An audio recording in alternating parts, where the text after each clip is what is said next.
Welcome back to another episode of the Twin Elements podcast, proudly presented by Venture Hunting and Outdoors. If you're like us and passionate about hunting, spearfishing, and many other outdoor-related pursuits, with an eagerness to fast-track your learning, then this podcast is perfect for you.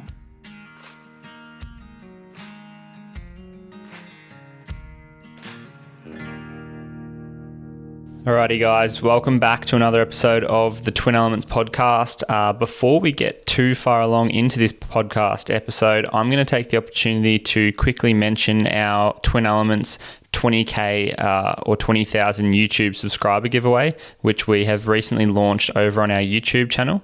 This is now live. You would have seen the video for those that were early onto it last Wednesday, the 26th of March. And if you're joining us now a couple of days to weeks on, then what we have done is we have gone and pinned that YouTube video basically to the Twin Elements YouTube feed. It's like the suggested video when you open our channel. So that should be pretty easy to find. If for whatever reason you can't, there's a massive orange banner at the bottom saying 20k YouTube subscriber giveaway. And there's also called the Bow Hunting Wild Bangtang Boar and Buffalo Bulls in Australia Twin Elements 20k YouTube giveaway. That is essentially how you're going to be able to find it. And then once you do find that video, there's a couple of simple steps. Simply like the video, and then next you need to comment in 25 words or less your dream hunt. So essentially we want to know who it's with, what weapon you're taking, where in the world you're going, and what species you plan on hunting.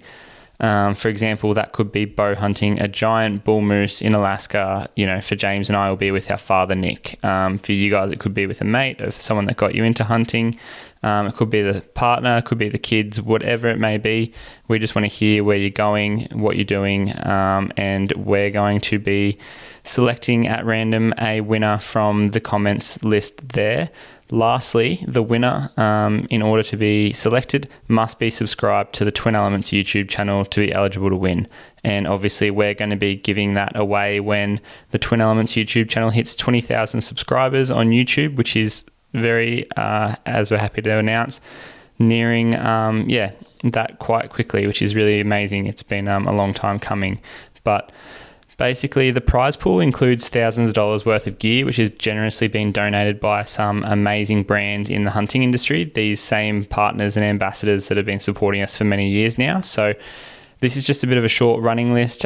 We have some gear that has already been lined up from these guys, as well as we're continuing to add to this list. But Atlas Wild, Oz Calf Energy, Dog and Gun Coffee, Day 6, Cayuga Broadheads, Kimbo Knife Sharpeners, Lower Boots, Option Archery, and Venture Hunting and Outdoors are amongst the prize pool with, to be honest, some of the stuff that when I have a look at this list, like the Lower Boots, we're going to be throwing in a pair of Lower Ranger GTX 3s, which are an amazing pair of boots, retailing at, up to $600. That's going to be someone's, set of boots to go and potentially do this hunt over the next couple of years. So there's some really amazing bits of kit. There's an Option Archery, Option Foresight, which I've got running on my bow at the moment, and just the versatility of those, let alone the value of such an amazing product, is an amazing prize package to be potentially won. So unfortunately, this is limited to Australian and New Zealand residents only. But yeah, we're going to be sending one of you home with an amazing prize package. And as always, we appreciate your support. So alrighty, let's get into today's podcast. As you probably have figured out by now, today is going to be a solo podcast, and you're joining me,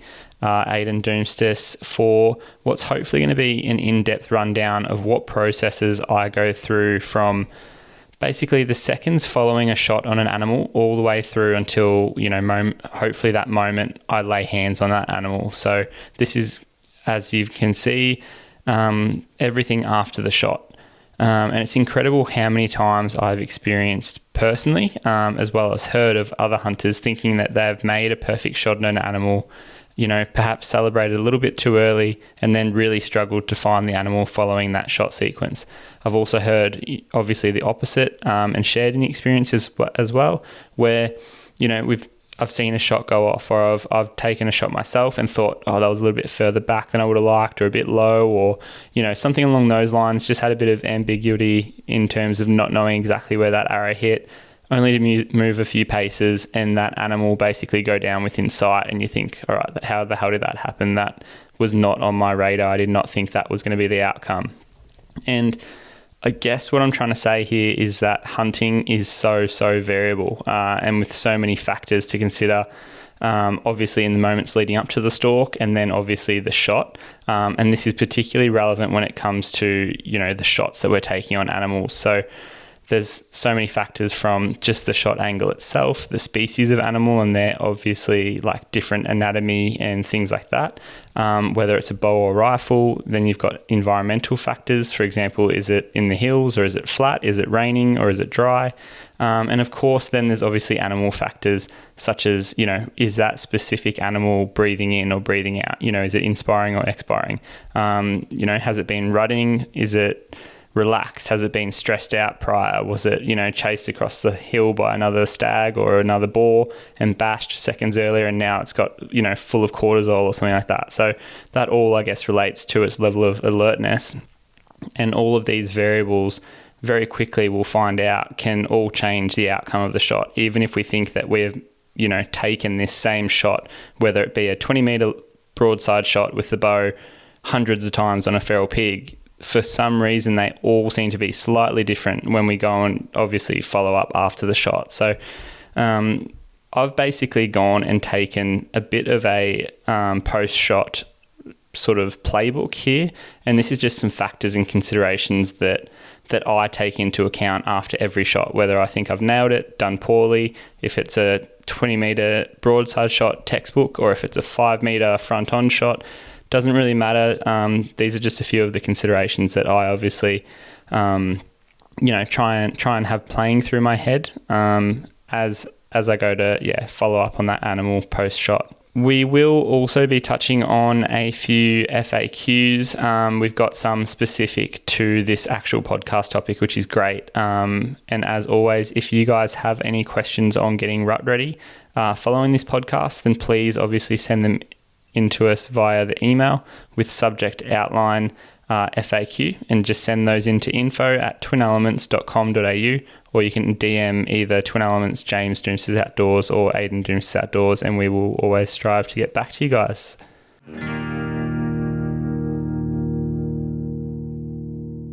Are you in the market for serious boots for all feet, terrain and adventures?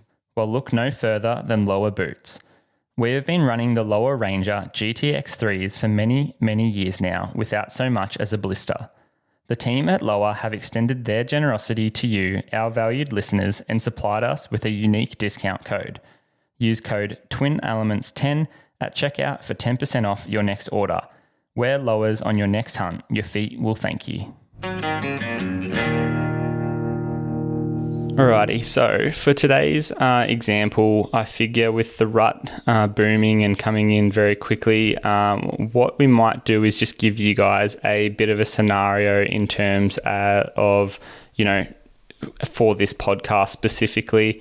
So without going too far into shot placement, like in this actual podcast, we'll save shot placement and broadside, quartering on, quartering away, and all different animal anatomy and things like that specific to different species. We'll save those for some future podcasts. But when, assessing after the shot, it is vitally important to consider things like the shot angle, animal behavior and environment, as we've said earlier. And then obviously working out how that impacts on the shot, which has just occurred. So for the sake of today's podcast, let's assume that I've snuck into, 20 meters of a buck scrape. As we tend to see with the fallow rut, let's say that it's one nice mature buck, there's a couple of satellites around and a couple of does with him that he's obviously trying to breed.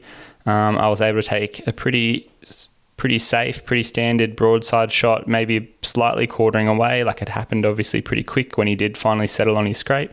I didn't quite see where the arrow hit the buck, but I did hear a really good smack, typical of, a shot that's either taken out the scapula potentially or gone behind the front leg and hit the offside front leg, something along those lines. But, the shot felt good. Nothing felt, untoward.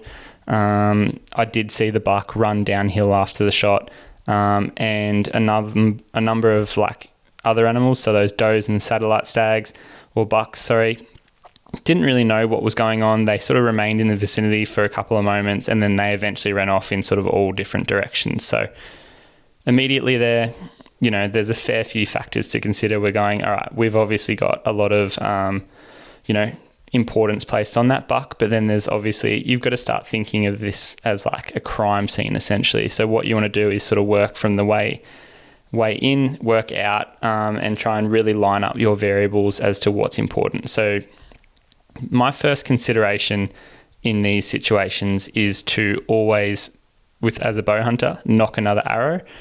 For rifle hunters, you want to be chambering another bullet.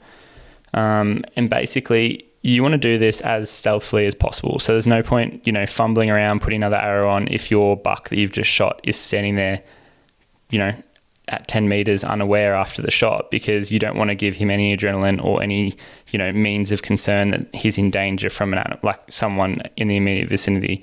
A lot of the time with the bow, they don't really know what's going on. And a lot of the time, even with rifles, you'll see them run 30 meters and stop, and they'll just stand there and go, what the hell just happened? So this consideration is all, I should just say, very much a do it as best as possible, but always, reading the room a little bit in terms of, I wouldn't be knocking another arrow on a buffalo at 10 meters if he's staring there looking at you and there's a risk that he's going to charge you. I'd just be waiting slowly until he turns his head and faces the other way. And then if he hasn't fallen over, that's when I'd nock another arrow and as stealthily as possible, get a second shot in there to help finish the job. Same goes obviously you see this probably with rifle hunters a little bit better, because a lot of guys do shoot. And then this is probably an important thing for rifle hunters, is just keeping that field of view open. You often see sometimes when there's, a bit of not smoke, but gunpowder or whatever going off, or, the recoil, sometimes people lose the animal in the scope, and that first instinct is to take your head away and try and look. Whereas if you can have a shot and really quickly line that animal up, get another chamber or bullet in the chamber, that's just going to, help you obviously with putting in a second shot if required. Often we hope that the first arrow or first bullet has done its job, but this is just a consideration, especially for those newer hunters. If I don't see that animal go down within sight, and I can without, spooking the rest of the mob or spooking any other animals or adding any stress or anything like that to the situation, I'll always put a second arrow on. And this also leads to my second point, is that in this instant, you really want to be careful of mistaken identity. And this is probably more relevant to animals like pigs and stuff like that in the same mobs, or where, again, it's not the worst case if you do shoot a second animal, but I know that in some, I obviously run the spotted safaris, and I've had now an occasion where two separate chital stags were shot from the same mob because the client had misidentification, thought that the stag that he'd shot was still standing there, put another bullet in and was watching, and then shot a second stag. And it just happened to be that his stag dropped, he didn't see it, and where that stag had run to, another one popped up and he shot that just in the rush of, and adrenaline. Obviously we do things pretty quickly. And in that case, it was very fortunate that he obviously did two really well placed shots and we had two beautiful animals on the deck, but it is and can be quite costly mistakes. And worst case, sometimes it can lead to two. If your first shot on the animal one wasn't great, and then your second shot on animal two wasn't great, it can lead to two different tracking jobs, and then obviously time gets away from you. Meat retrieval gets harder. Just doing justice to those animals gets really difficult. So avoiding mistaken identity is really important in these scenarios. But it also, is one of those things that put an arrow on the string, because I can't tell you the amount of times where I've shot 3, 4, 5 boars from a mob because I've shot the first pig, known that he's gone down. Instead of sitting there celebrating, mucking around, being noisy or anything like that, I've just been really immersed in the situation. The rest of the mob, the silence of the bow, nothing really knew what was going on. And obviously you want to be trying to ensure that the first animal that you've shot is your primary focus. So you want to make sure that it's down before you start shooting second, third, fourth, fifth animals and whatnot. But in the case of feral pigs and stuff like that, where we're often, culling them for property owners and just that environmental damage as well. If you can put a second arrow on and get a nice second shot away and watch that animal go down, there's like nothing wrong with that. And again, it's just one of the first things I do after the shot would be knock another arrow or chamber another bullet.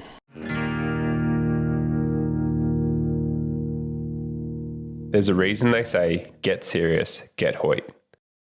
Ayden and I have always shot Hoyts, and that's because we're rough on gear. Our bows are constantly getting knocked and thrown around, but we know they will stand up to the test when the time comes. Hoyt has created the lightest, best performing carbon bows on the market. While some people change their bows like the season, I've had my old girl since 2019 and she's still performing flawlessly. If you're in the market for a new bow, get serious, get Hoyt. I guess my second consideration is pretty simple. This isn't going to be, anything too strange, obviously, but it is amazing how often people get carried away. And that's why my second consideration is simply to remain calm and really observe. So basically, after the initial shot, you just want to remain completely silent, put that arrow on if you can, rechamber another bullet and sit there. You don't have to talk to your mate. You don't have to celebrate, fist bump, do anything. You don't have to jump up and down. You don't have to run over the mountain looking for the animal. You do not have to move. Sometimes just sitting there is one of the best things because hopefully, with a really good hard or long shot on most of these animals, they'll run. Sometimes it's 100 meters in 10 seconds. And if it's in fairly open country, you'll watch them and they run. And then if you're quiet, you're sitting there, you're watching, you'll often hear the animal fall down. I can't tell you how many times this has happened with sambar deer in the high country in Victoria. It recently happened on a buffalo trip where James and I shot this really nice bull at 12 meters, which you guys will see in some upcoming films.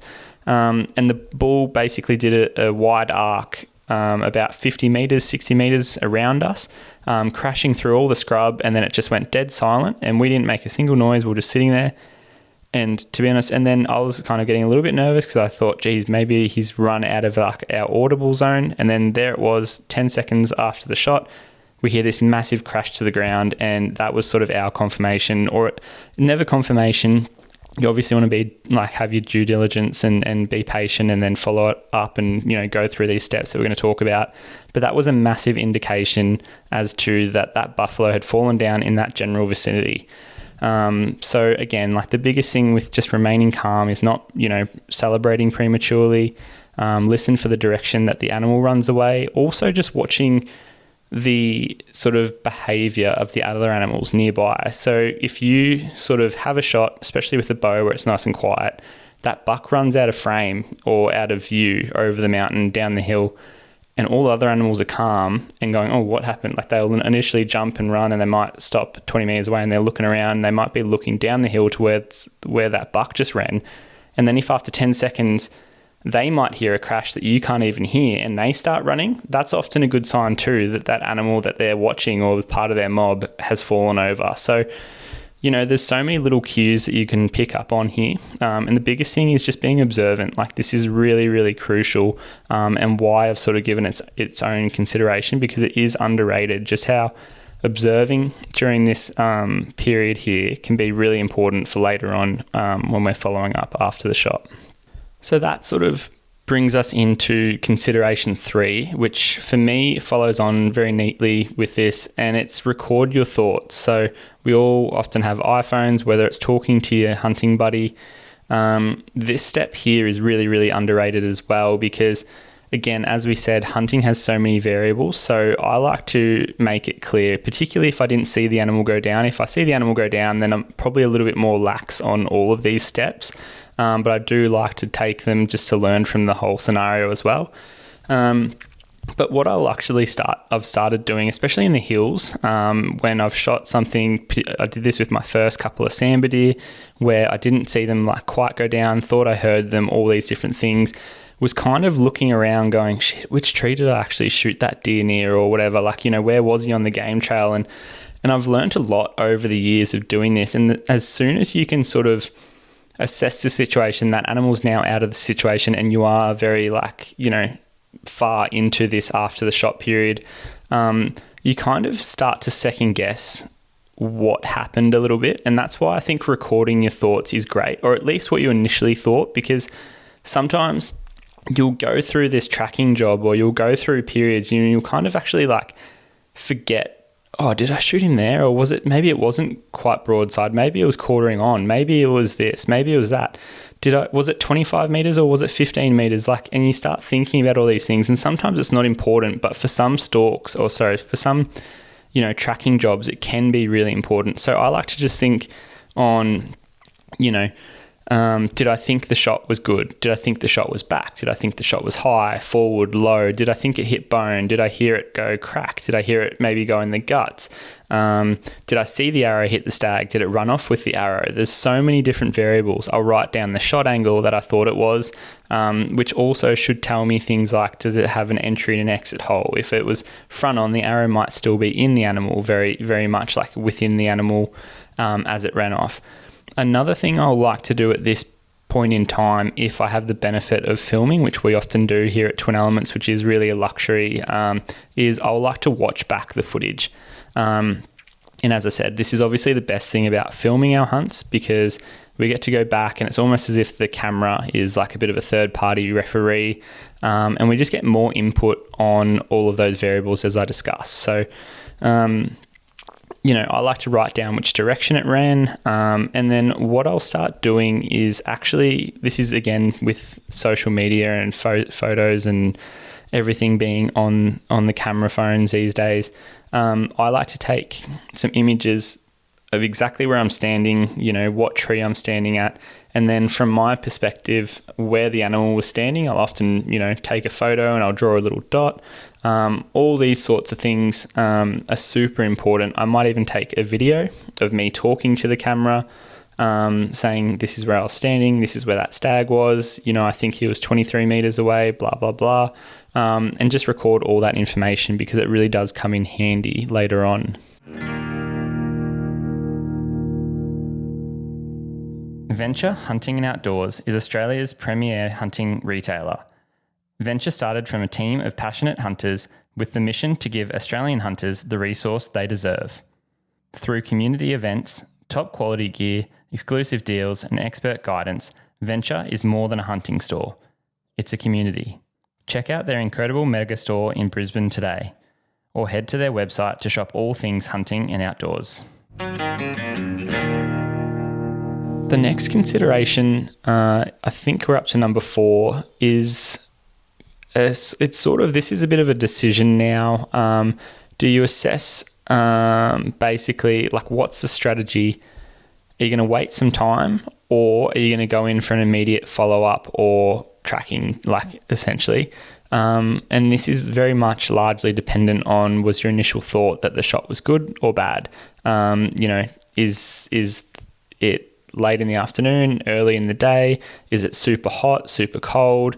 There are so many, again, factors and variables here. Like if you're in the Northern Territory and you've just shot a buffalo for meat, then you can't really wait too long, because obviously the longer that the animal is sitting there laying in the sun, potentially dead, potentially not, the longer that meat is going to, have the opportunity to go bad and spoil, and then obviously recover less.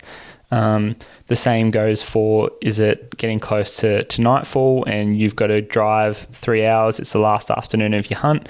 Unfortunately, these decisions and factors do actually have input on our strategy. But my biggest thing is, if you think the shot was good, then still give it a little bit of time and then go in. If you think the shot was bad, then definitely give it a bit of time before going in. If there is any doubt, then often be more hesitant than confident would be my only thing, because as we often find with the experience, the worst thing you can do when blood trailing an animal is actually bump it and give it that adrenaline spike, because it often leads to us not finding it, or that animal going from 100 meters away and bedding down or being there quite sick to potentially kilometers away and in a different postcode, and really difficult to then obviously get a subsequent shot in or find deceased from the shot. Consideration 5 is super important. I like to record not only my shot location, so the exact location where I was standing when I took the shot, but also the suspected hit location. So what I'll do, this is where, again, like we've hopefully taken those photos earlier on our iPhone with like our perspective or point of view as to where we were standing, where the deer or the animal was standing. What I like to do before I even move anywhere after the shot is I'll actually then get my phone out, which I run a lot of GPS apps on and things like that, or anything where you can basically start a map and do a drop pin.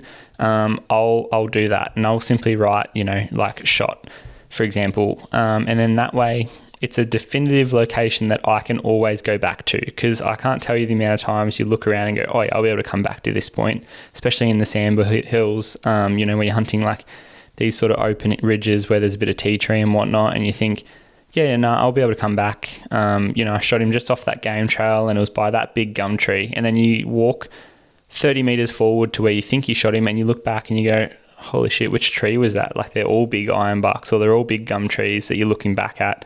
And it's amazing how then you kind of walk back and you look back and you're like, I'm in the wrong spot and now I don't actually know where the stag was standing. So the more we can get these variables and these things in concrete, evidence, the better.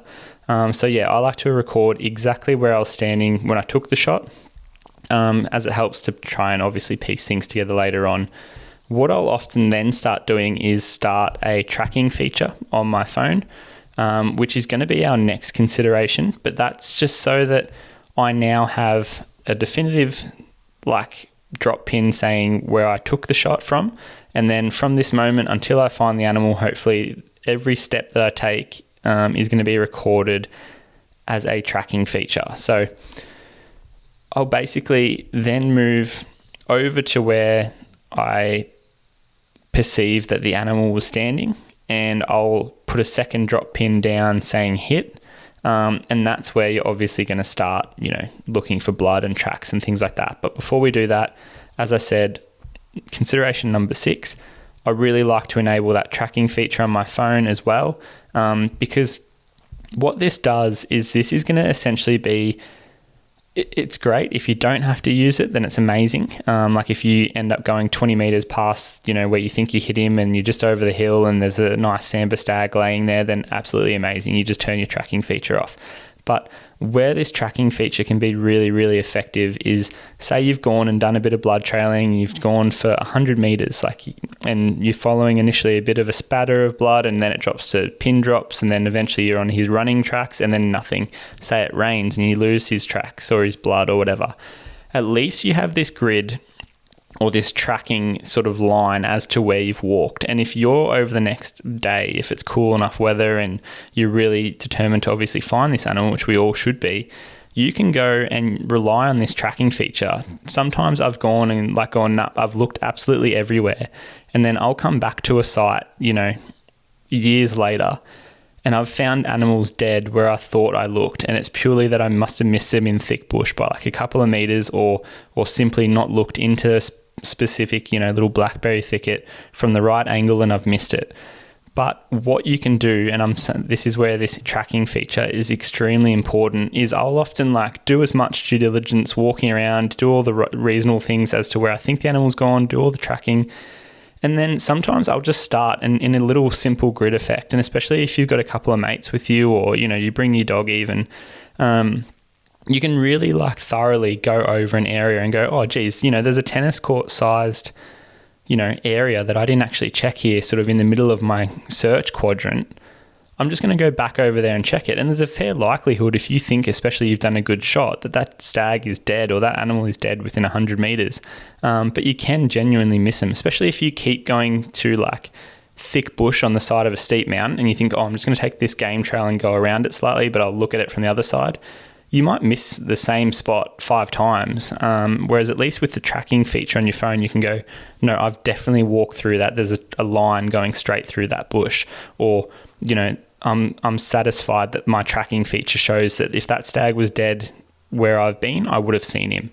And again, that's just a really great peace of mind, and it's so easy. You just simply enable tracking feature on your phone, on your GPS, whatever it may be.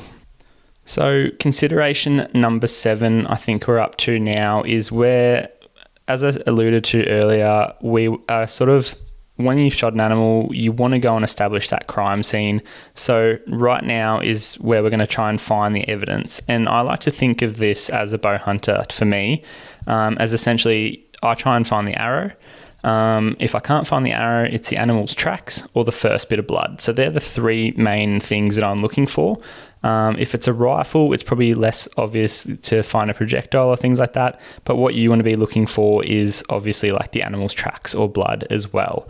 And again, from those earlier bits of information where we've taken, a photo or a video of the perceived shot, especially with rifle, if you're taking cross gully shots, I'll sit there and on my phone, I'll get my, phone out, take a photo, and I'll say, yep, near that big rock pile up there, something really identifiable. Because if it's a blackberry gully, when you get over there and you're in amongst it and the topography changes, you're not going to know which blackberry bush looks, anywhere different. So another good thing is to even sometimes find out, do a drop pin on your side, and then with your rangefinder go, yep, I shot that stag at 100 meters with my rifle across the gully. And if you know where your drop pin is, you should be able to go across the gully and then range back to, the other side of the hill and go, yep, this is 100 meters. It might just help you find that initial site as to where the animal's running tracks are or that first bit of blood, because especially when you've got to go down and up and, get to a cross gully shot with the rifle hunters and you're not finding like an arrow sitting there etched into the ground, it can be really hard to find, a track or a drop of blood if that animal's taken off into thick scrub. So these are the three things that I obviously try and find.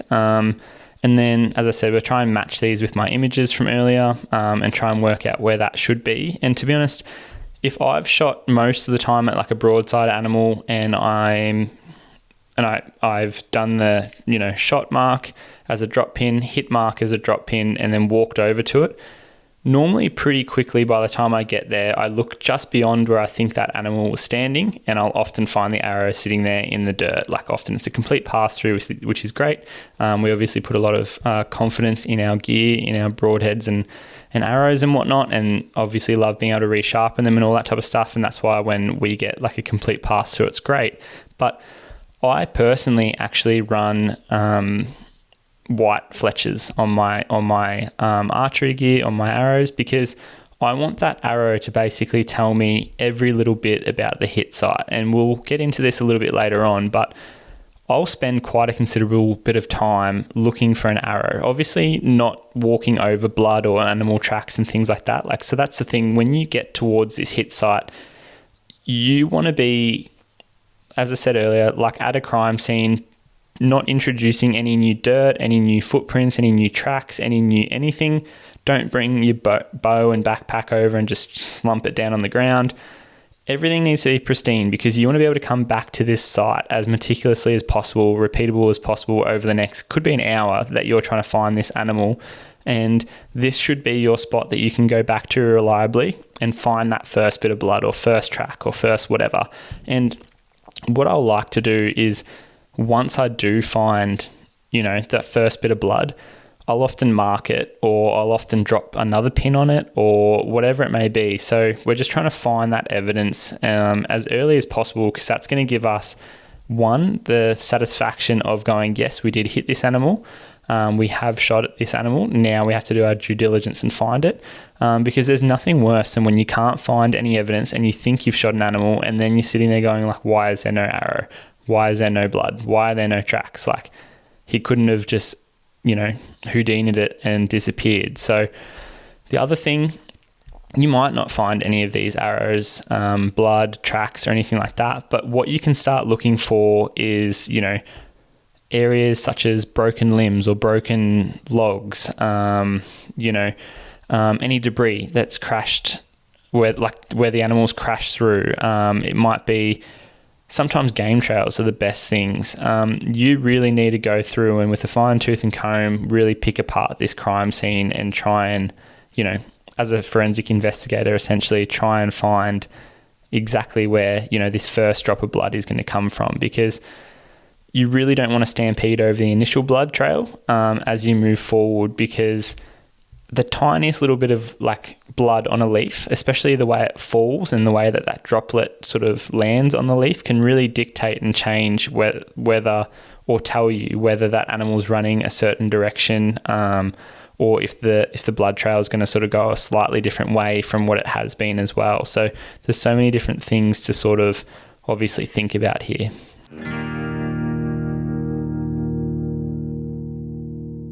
Atlas Wild helps to fuel your outdoor adventures. My personal favourite is the peach iced tea in the Rise, which is caffeinated and keeps you ultra focused while on the mountain.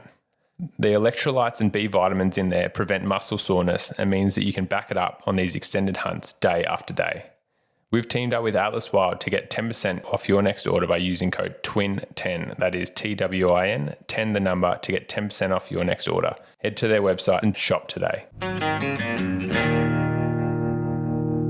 As part of this sort of looking for evidence, one thing to consider, especially with the bow hunters, if you can't find the arrow or blood, this has recently happened to me with a chitaldy hunt, for example, where sometimes the arrow will remain within the animal and it's run off with the arrow.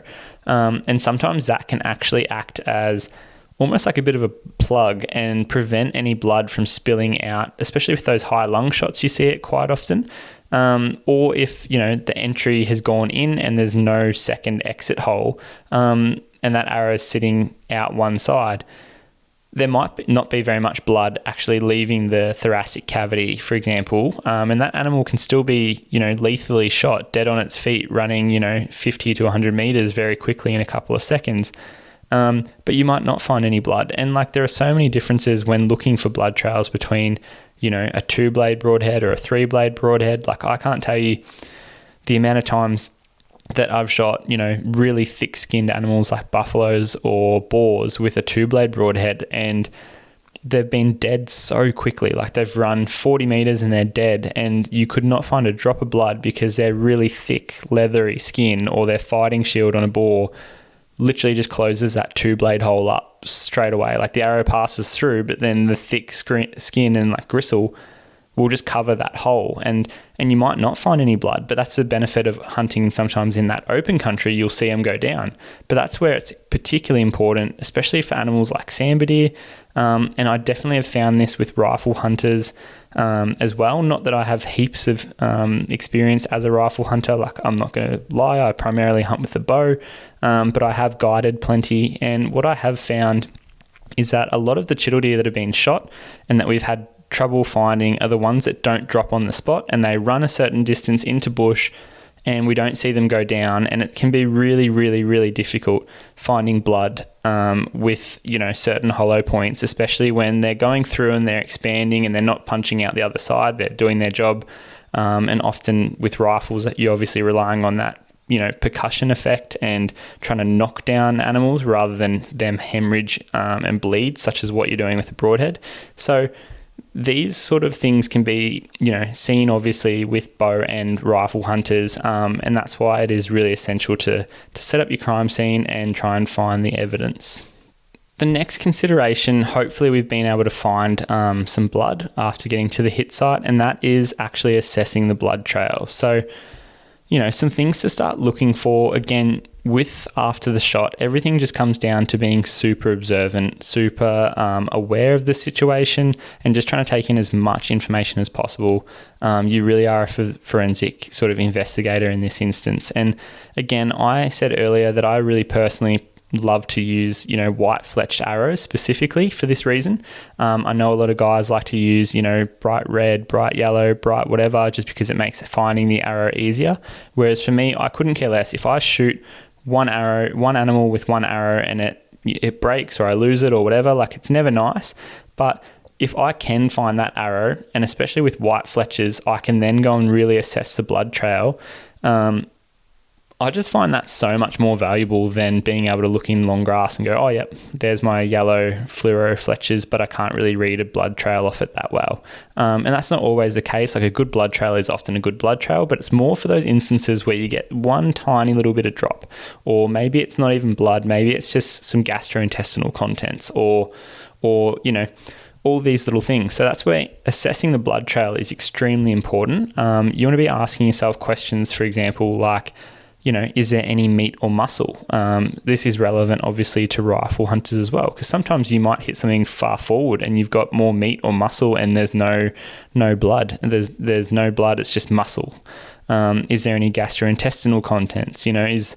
Is there guts? Does your arrow smell bad? Is the blood bright? Is it dark blood? Is there bubbles in the blood? That can be obviously like a great sign.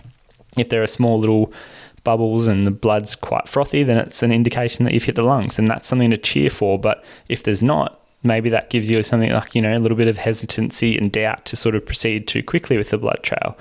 What's the volume of the blood? Is it single droplets or are there puddles of blood? Like it could, someone that's colorblind just go, oh, yep, there's a really good blood trail here. Assessing sort of whether it's spraying consistently as the animal moves or if it's just dripping down the leg as the animal sort of walks gradually, can be two different things as well. Because if every time that animal, I'm sort of doing it here, but if you can imagine that animal moving its front leg forward and back with both front legs and in its stride, and it's just every time it opens its leg forward and extends, it's just spraying out blood, then that's going to be a lot better than, that animal just filling up internally. And then as the animal sort of walking along and that volume is filling up within the thoracic cavity, hopefully it's just dripping out through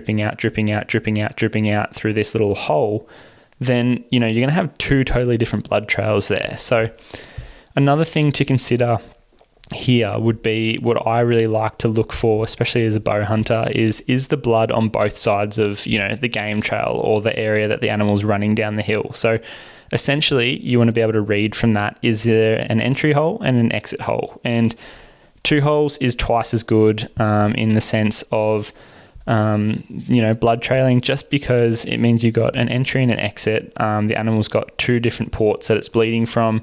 It should lead to a faster and quicker kill. Not necessarily kill, but a much easier trail to follow. Like you should, in theory, have twice the amount of blood, just as one hole, because it's so much easier for one hole to be plugged up, obviously, with the effects of that arrow still remaining in there. And that's where it can be really important factor when blood trailing. Another thing to consider about the blood trail that can often give you, like you might have thought, oh, did I hit that animal a bit high or whatever, is sometimes just the height of the blood on the actual trail itself. Like, is it all on the ground, indicating that it's, splattering out from a certain area, or is there even blood smeared on the brush, at shoulder height? So you can sort of get different indications, and sometimes having a bit of both is really good. So it doesn't necessarily mean anything either way, but it can just help give you a bit more information into the whole aspect of blood trailing. So the next consideration, I think we're up to consideration 9 now, is assessing the blood trail. So my biggest rule is that once I have a blood trail, I don't leave it. And as I said earlier, I'll often use that tracking feature on my phone so I can go back to it and sort of see where I've walked, and hopefully it's on the trail especially. And hopefully if there's, if I do have to go back and go, oh, where was that trail? I can always go back to that tracking feature. But what I'll do is I'll also drop pins and just say good blood drop, blah, blah, blah, because sometimes you might, with that tracking feature, take 5 steps to the left and then go back to the right and then do a couple of steps, and the actual trail of where the blood trail can be a little bit misleading. Whereas if you've sometimes got, say drop pin for the shot, drop pin for the hit, and then drop pin 1, 2, 3, 4, 5, 6, 7 that are all on blood, you can actually start getting a pretty good example and line as to where the next blood trail or blood splatter or whatever might be. And sometimes that's a really good indication. I will say that, with blood trailing, there is definitely a bit of an art to it. I think being really thorough and really patient is important. Like, as I said earlier, it's super easy to be a bit hasty and think, oh no, I'll just go a little bit forward ahead and think, the animal's probably just over the lip there, I'm just going to go a little bit closer and have a look. But it really can be detrimental. And this is especially evident when there are 2 hunters. And I can't sort of say this enough or stress this enough. It gets super, super, super important, especially when there are 2 hunters, to basically like create a chain of command, I guess. And if you're the one that shot the animal and you want to blood trail it and you're doing it, then really rein that other person in and just get them. Sometimes if it's, someone that I'm taking out hunting, I'll just say, boys, sit there, or whoever it is, just sit there, have a drink. I'm just going to start this. And then if I need to tap out, I'll call you over. Otherwise, I just don't need 3 people walking around stuffing up my crime scene, essentially. So when it comes to like assessing the blood trail and following it, one person definitely needs to take the lead and the others need to be patient and follow. When I find blood, as I said, I'll do a drop pin, mark in the exact spot where it lies, and this just helps to track that line of, trail or movement as the animal has moved, which I said. And then I also like to sort of leave visual cues, such as, whether it's flagging tape. I've even used toilet paper because it's obviously biodegradable. There's surveyor's tape, there's different ropes, strings, whatever people might use. You obviously want it to be quite visible so that you can see it. I like to tie that stuff, if I do use it, up at like head height, so that especially if you're going through like undulating topography in the mountains or the hills or whatever, and you're going up and down banks or whatever, it drops off a little bit. If you're tying it down where the blood is on the ground, it can get really hard to actually see your line of travel over, meterage, especially if, you got one drop, 10 meters, one drop, 10 meters later. Whereas if you're tying it at head height, it's a lot easier to look back, even if you've dropped down the ridge a little bit. If that tape's at head height, it's a lot easier to look back and go, oh, yep, that's where my last blood was. And then look up at the ridge behind that. Yep, I'm still traveling in a rough line, because animals will often like to take, the path of least resistance, as we'll chat about in a second here. But one of those big things when it comes to, like synthetic man-made tapes, obviously, and, any material that we take into the bush, whether it's rubbish, food, whatever, it's essential to obviously remove it from the bush. So after the tracking job is completed, hopefully we've found our stag, boar, whatever it may be, you really do need to go back, grab all of this surveyor's tape and remove it, because there's nothing worse than, going through the bush, especially if it's on public land or anything like that, and you go and see where other people have been and they've left their shit in the bush. So even if it's helped you find your animal, then please just be considerate and obviously take it out of the bush. For this reason, I often won't pack any of that type of stuff, just because, by the time you do find an animal, you do try and do the meat retrieval and stuff. I'm not going to make excuses. You do sometimes forget it, and there's nothing worse than it. But that's why I find that toilet paper, as I said earlier, it's biodegradable. It can be really good, and it's white, so it's quite easily seen. You do have to just be considerate that in rain or heavy wind or anything like that, it can obviously be blown off course. Which is why, again, like as a fallback to all of this, I like to do 2 or 3 things, and I'll have that drop pin and the tracking feature on my phone anyway. So I'm not ever really sort of going without one thing or the other. Like I do take my blood trailing very seriously. Originating in Texas, USA, Numa Outdoors has formulated a durable, breathable, quiet and comfortable camouflage lineup for all terrain, seasons and pursuits. You may have seen us across our socials running the new Renegade lineup in our recent Northern Territory adventures. That's because the Renegade lineup is perfect for early season, hot and humid conditions in the heat. We're pleased to announce that the Numa camouflage lineup is stocked exclusively by Venture Hunting and Outdoors here in Australia and available now. Head to their website to check out the whole range today. So we've sort of just spoken a little bit there about blood trailing, and obviously if you've got pitter patter and things like that, then it is easier to follow a blood trail, whereas sometimes, they're not always going to be the perfect blood trail. So the next consideration number 10, is searching for the blood trail. What I like to do if I have no sign, no evidence, maybe I've got an arrow and then I can't find, any blood, or maybe the arrow's in the animal still, I'm assuming, because I couldn't find it. I started on some running tracks to get me on a game trail maybe, or sometimes all you will actually go off is where you think you hit the animal and where you last saw it. And that can be good enough sometimes to help you get started. So searching for the blood trails, I like to look for game trails and the path of least resistance. You've got to think, if you've just been shot personally, you're standing there, you're not going to be trying to run through walls to get out of your house. You're going to be running down the corridors and through doors. And that's essentially what the animals are doing too. They're running, along game trails, downhill most of the time. So this is a massive thing. Anything that's mortally wounded, I often see run downhill and take the path with less brush.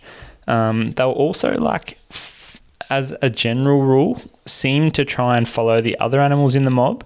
And then to a degree, they eventually will sort of peter off and expire or bed down just slightly off where the other animals were running. So sometimes even following or knowing where the other animals have run, they are mob animals, a lot of the animals that we do pursue.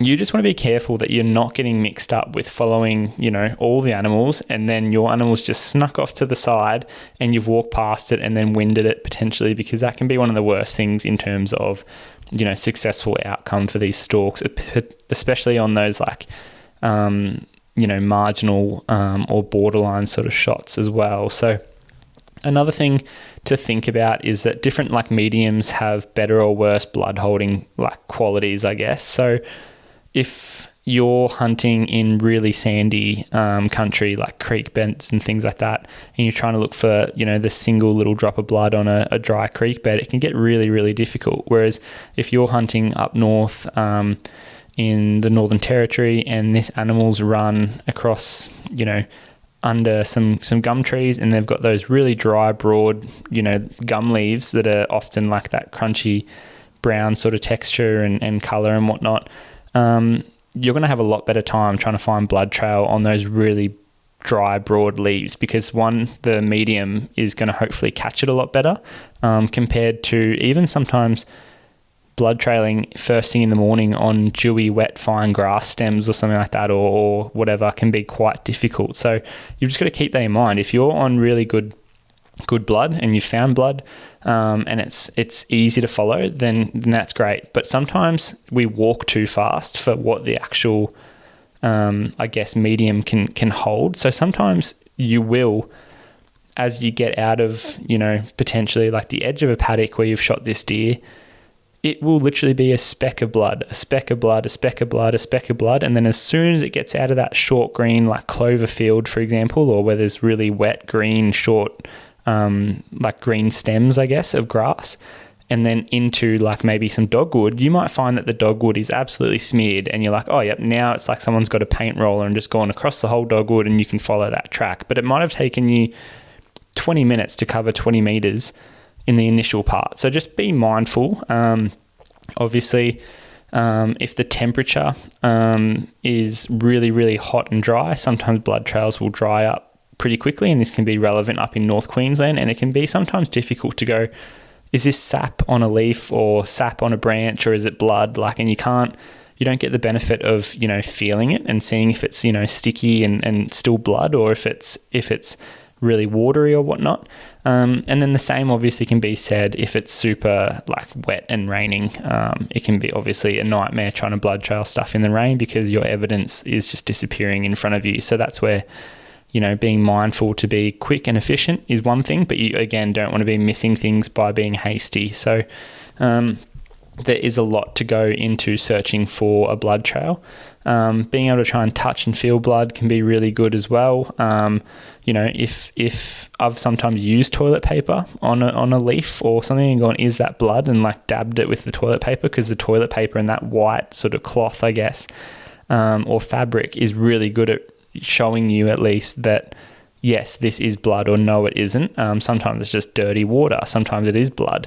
Other things such as, fallen logs and debris, as I said earlier, can be really great medium for catching droplets. I can't tell you the amount of times that you haven't found blood and you're on a game trail and you're like, I swear these are the tracks of that deer. I swear these are the tracks.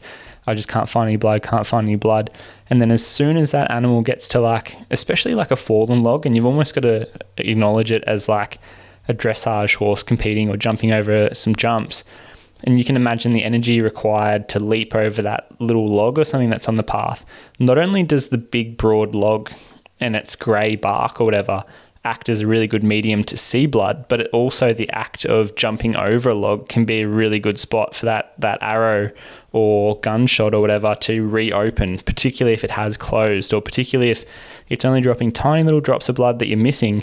It might just reopen and pump out a heap of blood or splatter out a bit of blood that's been pooling now in that thoracic cavity. So again, consideration number 10, as we said, searching for the blood trail. There's so many different factors. I think just be slow and methodical. If you aren't sure, then obviously try and go back to your tracking thing. And I do like to look down, look up and go, okay, where do I think the animal is going to go? And you obviously don't want to put too much emphasis into where you think it's going to go. You want to be looking at where the last blood was, and then often looking a step further from that. Yep, a step further from that, a step further from that, and getting the blood. The last thing you want to do is, when you're searching for a blood trail, is go, oh, there's a game trail 5 meters away over here. I'm just going to bypass everything here and walk straight over to that.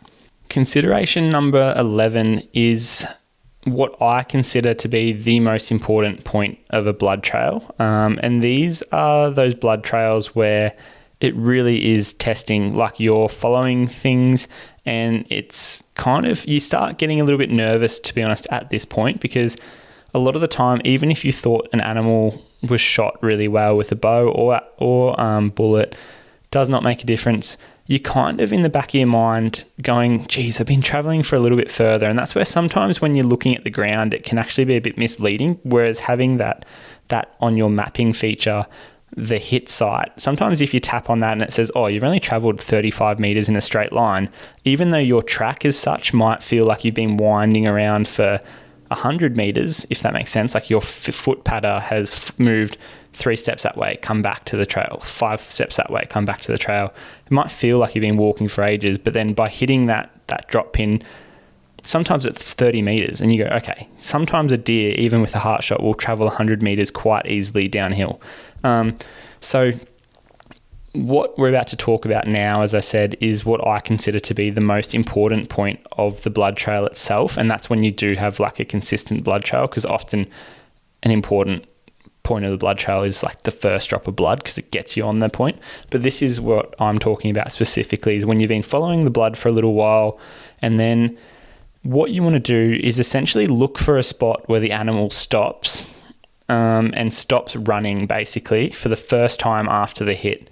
So hopefully that makes sense to you guys. So a lot of the animals, when we shoot them, they go, oh, like what the hell was that? And they will run. And a lot of the time, animals, especially if you've heart or lung shot them, they will just run and then they will die mid-stride because of oxygen deprivation. Sometimes it's with the bow, it's obviously hemorrhage and loss of blood, and that blood volume is obviously carrying the oxygen to the tissues and everything like that, and the vital organs. So again, it's a combination of things, but with a heart or lung shot, it's super evident as to the first time the animal stops, because that's where the animal's has died. Where it becomes really important is if you identify this spot that I'm talking about of the blood trail, and I think people that have done a lot of blood trailing will identify that this is definitely like a thing. And what you will see is, it'll be splatter, splatter, splatter, splatter, splatter, splatter for 100 meters sometimes. And then you'll get to a point and there might be like as if someone's just sat there for a second and poured out like a cup of blood, for example. Like it will be noticeably more blood than what you've been following. And you might be on a really great blood trail, but then it gets to the point where the animal has consciously stood there for a second and gone, I don't think anything's chasing me anymore, like hopefully. Why am I feeling this way? Do you know what I mean? Like that's what, again, anecdotally, that's what I'm assuming. Geez, I feel a bit sore. I feel a bit weak. I'm a bit tired. Whatever they're feeling, geez, I feel stressed. Is that something coming for me? Like there's so many different thoughts and things that could be going through these animals' head, but there's definitely a point in the trail where they've run, trying to escape that danger of the initial shock of being shot with either a bow or an arrow or a bullet. And then eventually at a certain point in time, they stop. And often at these points, you'll see like a pooling of blood, and it might be 5 mils of blood. It might be 250 mils of blood, like a cup worth. It could be anything, but it's a noticeable like increase in the amount of blood on the trail. And why this is super important is because basically you got to think that like two things are happening here. Like this is the way I like to think of it, is that it's hard, but the animal has stopped, and then if they're no longer there in that vicinity, that they've continued on to their path of safety on their own accord, if that makes sense, through conscious decision making. So, geez, I got hit by an arrow at point A, I've run 100 meters, and now I'm sitting at point B for about 10 to 20 seconds, just listening. Nothing's going on. I can't really hear anything. I'm a bit tired, but I'm going to keep moving away because I think, as far as I can get from point A is better. To me, that sometimes can be a bit of a cause for, you still might have lethally hit that animal. But what I want to say is that if that animal moves past that point, the shot might not be as good as you initially thought. Because as I said earlier, normally when an animal runs from point A to point B, even if it's 100 meters and they're dead at point B, it's a hard or lung shot. Whereas sometimes it'll get to what I was saying earlier. Like the second thing is some animals will run from point A to point B, the exact same as that situation I said earlier. And instead of moving on from it, they'll actually like maybe move 5 meters past it or just slightly off the actual trail that they're on, and they'll bed down. So this is where it's super important, because they've made a conscious decision to basically rest up. And often this can be caused through shock, like hemorrhagic shock, where they're losing significant blood volumes. And you've obviously been tracking them, following this blood that they're losing. That will cause, severe issues such as organ failure and things like that, shock. And these animals are quite often to bed down or eventually die. And sometimes by the time you've blood trailed them, they'll be dead meters from this first spot. So the reason I'm saying be super mindful when you find this spot is because, as I was alluding to earlier, if you find this spot and the animal's not dead right there, I really like to look around quite a bit, try and see if you can see where the trail sort of continues as well. Because if you can get an idea of, okay, it's moving to my 3 o'clock from here, like they've stopped at point X. Oh, yep, I can see that game trail. They've continued on the game trail, or there's no blood on the game trail. Oh, but there's a little bit of blood going here to that thick berry bush up there, or that thick blackberry patch. The animal might have gone up there to just bed down, and it could be dead, might not be dead. So it's super important, because if an animal continuously pauses after the shot and then has the whereabouts to continue, if that makes sense. So if you get to a spot 1 and it's after the hit and there's a massive pool of blood, and then you see it, pitter patter and for another 50 meters, and then there's another pool of blood, and then you see it pitter patter for a little bit, and then there's another pool of blood. It's often because they've stopped and sat there for some time. And if that animal's not dead right there and then that's where, again, I start questioning how good was my initial shot. If you get to that first spot and you go, oh shit, the animal stood here for a second, and then as you're looking at that spot, the wind swirls, or you got to that spot and you had to bush bash a little bit through some dogwood and you hear an animal run off, again, not good, because you've probably bumped an animal that was sitting there ready to die. So that's where assessing the blood trail on the way to this spot can be really, really important as well, because again, if it was a heart or lung shot, by the time the animal gets to this important spot of the blood trail, as I'm trying to allude to, then most of the time they should be dead on their feet by the time you find this pool of blood as such. There often isn't a pool of blood because the animal's dead. They've succumbed to the effects of that shot. So if they're not deceased, there is a chance that they're not hit as well as we would have liked, and they've, moved further away. And unfortunately, as that sounds, that is a point to consider. And this, obviously lets us start thinking about shots that are too far forward, too far back. What could have happened? Was there a deflection? Was it slightly quartering away and I thought it was broadside, or was it slightly quartering on and I thought it was broadside, or whatever? What we have to take into account is that often what we perceive as hunters to be a lot of blood that we're following on a trail,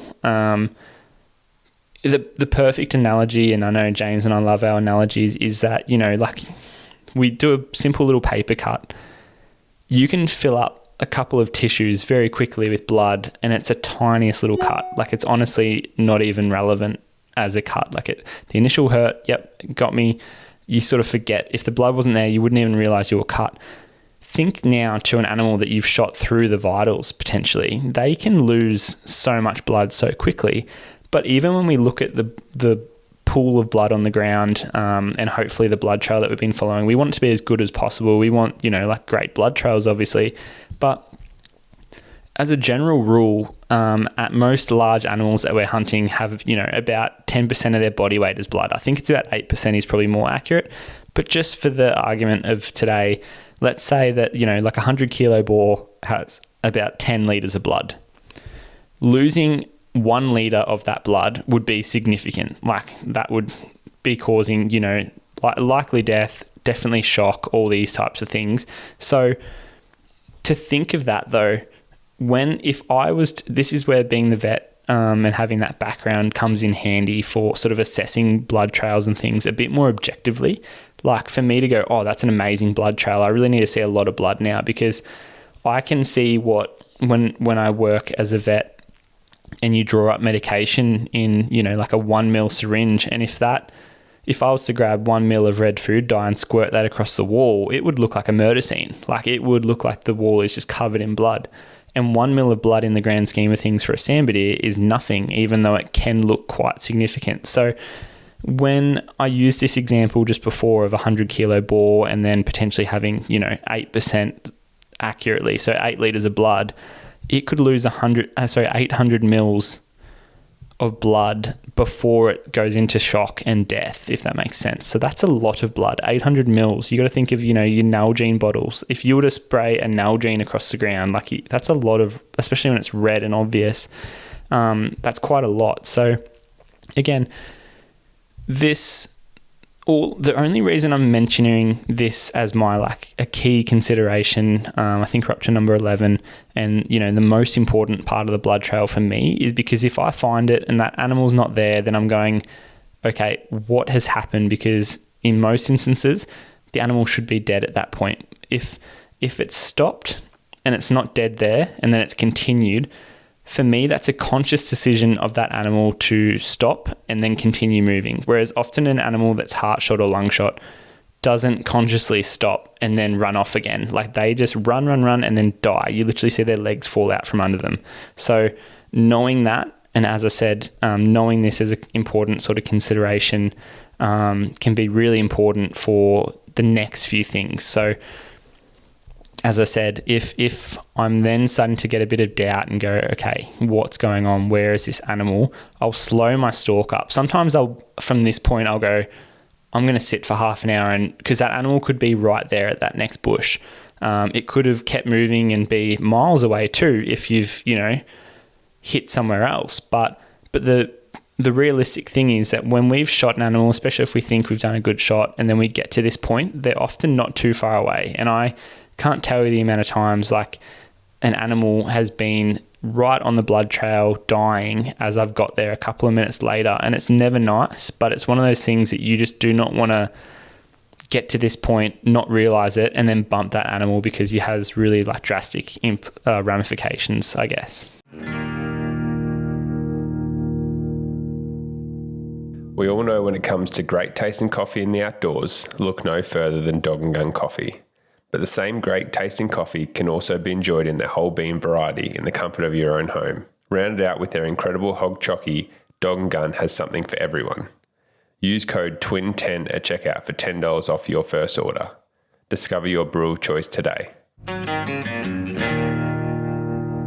Following on from the previous consideration, my next one would be just focusing more on shots that are too far forward. So all I really want to do for this is sort of maybe touch on a few of the characteristics that I tend to find. And this, again, is probably coming more from a bow hunter's perspective, but I definitely have seen it similarly in rifle shots, where people have been aiming for the point of the shoulder or whatever, or even sometimes the base of the neck as rifle hunters, and they've hit in their shot too far back, but it's too far forward of the actual heart and lung vitals, if that makes sense.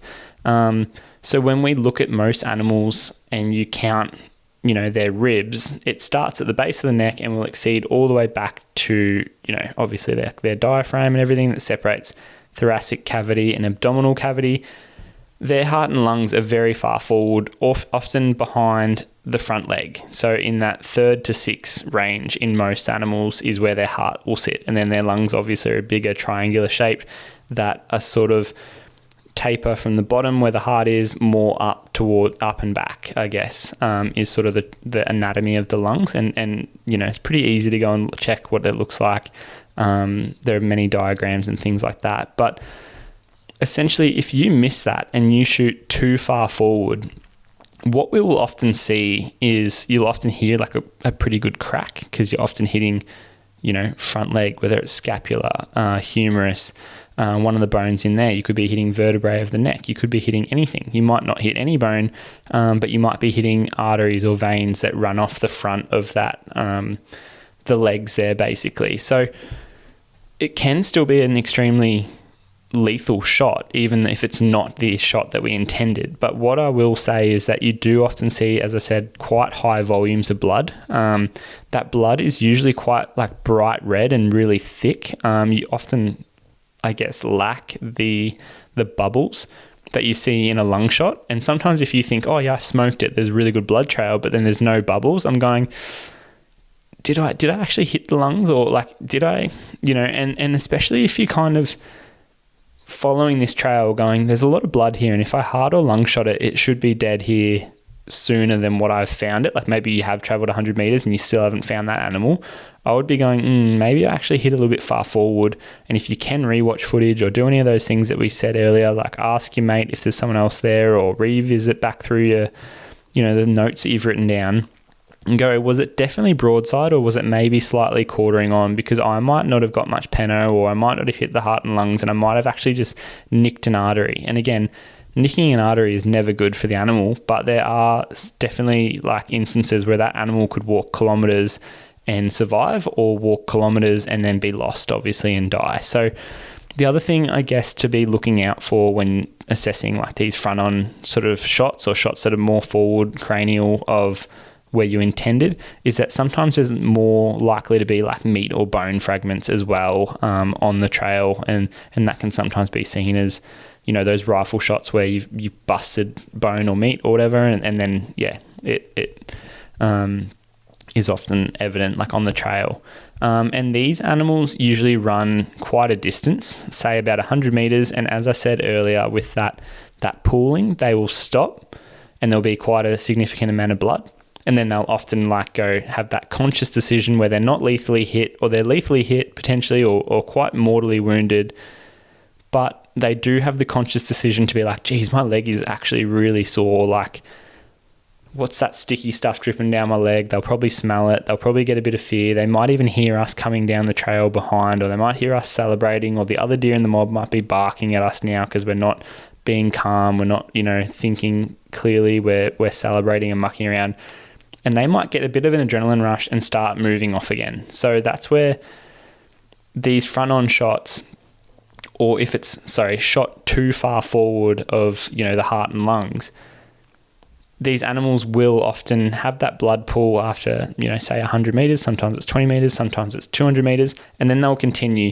And what we tend to find is that blood trail will often go from like consistent to really quickly like starting to reduce and become more of like a splatter. And then from a splatter becomes droplets. And then from droplets, it becomes unfortunately no blood trail.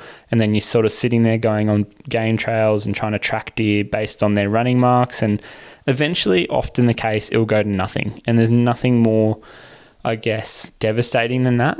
But that just sometimes is the reality of those shots that are too far forward. And that's why the last thing you want to do is get to that blood pooling area and then rush it, or try and get a second shot into an animal or something like that, and not have the opportunity. And often these animals that we've hit too far forward, they are sore, but if the arrow or bullet hasn't hit and entered into the chest cavity or the thoracic cavity, and it's only like a superficial nick or like a superficial, injury, say the shoulder or the neck or something like that, then these animals can in fact survive. They do often get, I'm not going to, dilute it. They do often get infections. They do often die after. So it's never good wounding an animal. But it is more likely that these animals will just continue on with life. And I've definitely seen and heard of people shooting, red deer, and then they've disappeared in real thick bush for a week and then come out a week later and they're sort of recovered from that shot that they got. It was just a marginal shot, a bit far forward, didn't get much peno. And you see it with elk all the time in the US, people shooting elk and they've got, broadheads or something like that, or bullet wounds in certain parts of their bodies. So those front-on shots, as I said, quite high volumes of blood, often quite bright red, and you think, oh yeah, this is really good blood, but there's no bone in it, or you might start, there's no bubbles in it, and you might start finding like a bit of meat or bone. So we've spoken about shots that are too far forward. I guess the next one is obviously going to be shots that are too far back, and that's probably our 13th consideration here today, is that when a shot is placed too far back, so these are talking about commonly what we call those gut shots or gastrointestinal shots, obviously, the blood trail can be quite minimal, and often rather than like a reddish blood that we're used to, sometimes it can be like a darker browny sort of purplish blood even, and it's often a different consistency. Like it's, as I said earlier, with the shots that are shot too far forward, sometimes they're a bit thicker, like it's a not meatier blood, but like it is thick, whereas these gastrointestinal shots or shots that are a bit far back, even if it's through the liver, can be a little bit like watery to a degree, and similarly to the animals that are shot too far forward, often they'll run a distance away from the shot site, let's say 100 meters, just to keep it consistent. But what will happen here is these animals that are shot too far back and they've been shot through, the liver or the gastrointestinal system or whatever, anywhere back of the lungs and heart, these animals will often actually bed down or get to that spot where they've stopped and there's a pool of blood, and they'll move slightly off it and they'll bed down or they'll die right there, but it often takes time. So what we've got to acknowledge here is that they've been shot in like a major organ system, which is the gastrointestinal system or the abdomen as such. It's like, you hear of humans getting shot in the guts and they bleed to death, or they literally sit there and they can't move and they die. They're found in shock and all these types of things.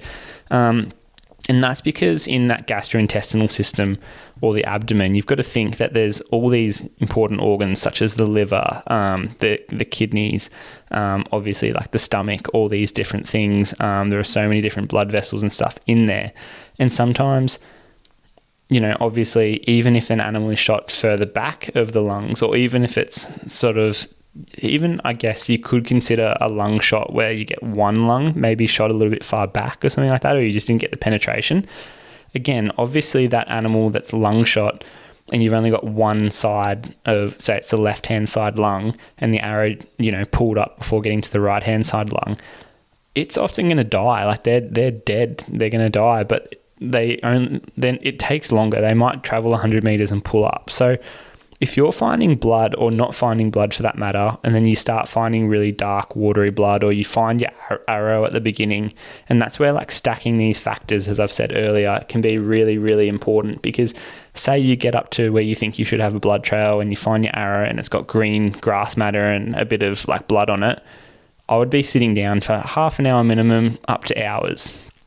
And I don't know, I'd be calling your mates and looking at the weather and going, hopefully it's not going to rain. Like all these types of things. I might back out sometimes, and if I'm on a hill, back out and glass that whole basin, thinking like I'm just going to watch, anywhere I can see to make sure this animal doesn't like walk down and out of the basin or something like that and up over a ridge. Because sometimes like they might die like a day later. Could be such a prolonged period of time. It really can be unfortunate. But what you do also have to consider is that these shots, when the animal does take time to die, again, it's not nice, but does give us time for a second shot opportunity to end that suffering and put the animal down as humanely as possible, often trying to make up for the situation that we've got ourselves in. But one thing that's incredibly important is that you want to make sure the wind is right when you're doing that, as well as that basically that second shot is more important nearly than the first shot. If you can't do it properly, then you're better off just letting, as bad as it sounds, letting the first shot take its effects and that animal die. Because if you bump that animal a second time after the first shot and it gets adrenaline, then it's effectively as good as saying, goodbye, and you lose that animal. It goes and dies anyway. A pretty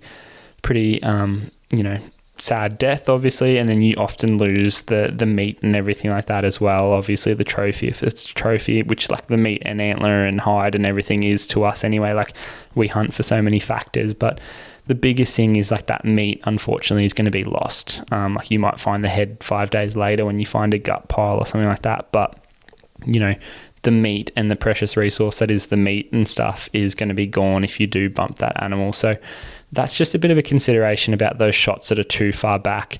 One of the biggest takeaways with this, if you think you've gut shot an animal, don't be too quick to follow up the trail. Obviously, do all the steps that I've discussed earlier. And sometimes you'll think you've shot something too far back. I've definitely had this with boars, and you've hit the liver and they're actually really quickly dead. And again, sometimes they'll only go 50 meters, 70 meters, and they'll bed down and die. And there might not be much blood or anything like that, but they, definitely will be dead at the end of that trail. So always do your due diligence and track these animals, because we just owe it to these animals after the shot to be putting in the effort to know exactly what's happened.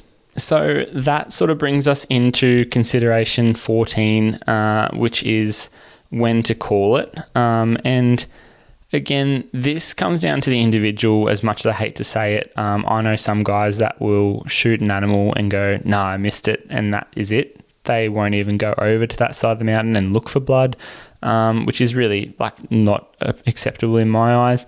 And that goes obviously all the way to guys that will, could be on a hunt that they've paid lots of money for, and they could easily, the guide sometimes goes, "Nah, mate, you didn't shoot, you didn't hit it," and they've gone over, looked for blood, and then they'll spend the next day looking for blood. There's just so many different variables and different levels of, I guess, investment and ethics in these sort of things as to how much people will look. But I guess calling it at the end of the day is a personal thing.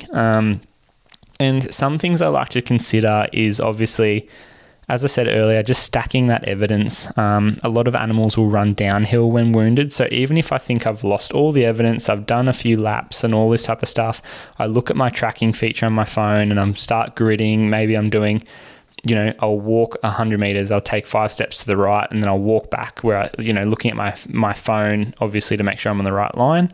And that the track is, effectively covering a bit of a grid. But then looking at the ground, making sure you're not walking over an animal or into any bush that an animal could be hiding and stuff.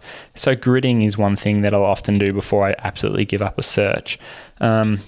Another thing to consider is that a lot of these animals that run downhill, there is another saying where animals that are, hit will often run to water, because as their blood pressure drops and things like that, they often want to replenish their volume of their blood and things like that. And that's done through drinking. And obviously this is again, a grain of salt needs to be taken with all of these things, because this might be days later. It's an animal that's initially hit is probably just going to bed down and try and stem the bleeding as such. They're not going to be walking 3 kilometers to go to a dam because they're like, "Oh, I've been hit with an arrow and my blood pressure's dropping. I need water to survive." That's just not a conscious thing that happens. But it is something where there are a lot of animals that are wounded will be found dead or alive near water in the coming days. So again, as much as I hate even saying it, sometimes leaving the site and coming back the next day or days later is the only scenario that we actually get. So sometimes,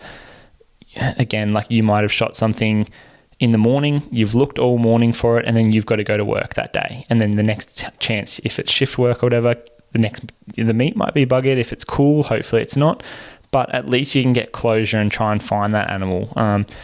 Sometimes coming back with the dog. I know people have used dogs to track where it's legal and whatnot. Obviously, all these sort of considerations are outside of what I'm talking about in this podcast, but I'm just trying to give you guys some hints to obviously get closure on the situation, because sometimes, as sad as it is, using smell and odor a week later to find a carcass can be something. And at least you get, as I said, like you might not get the hide or the meat or anything like that, but at least you know that animal died, you know, maybe it's 100 meters from where the shot was and you just couldn't find it in thick scrub. So, you know, birds such as crows or any raptors or anything like that, like eagles and stuff, circling an area is pretty vague, but it can also be a giveaway of, you know, some of these locations.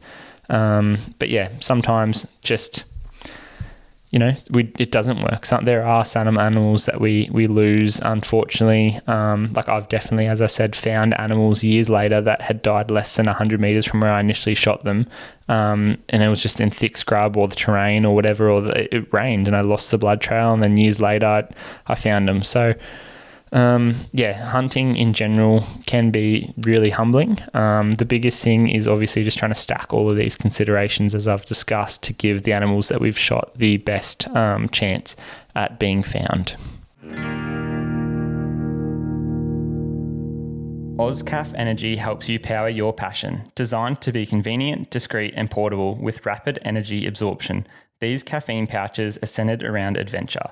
With added benefits such as 0 calories and 0 sugar, what's not to love? Use code TWINELEMENTS for 10% off your next order.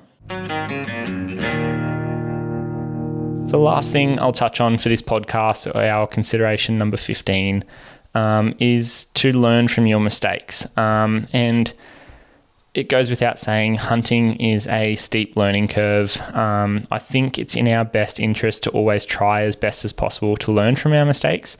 For example, if you rushed a shot and then you go on a subsequent really hard blood trail, you can't find the animal, maybe you did shoot it a bit far forward, or you rushed from thinking it was broadside and actually shot it quartering on because you didn't assess the situation properly, again because you rushed the shot, then all we can do as hunters is make a conscious effort to, you know, relax more next time and be less lustful.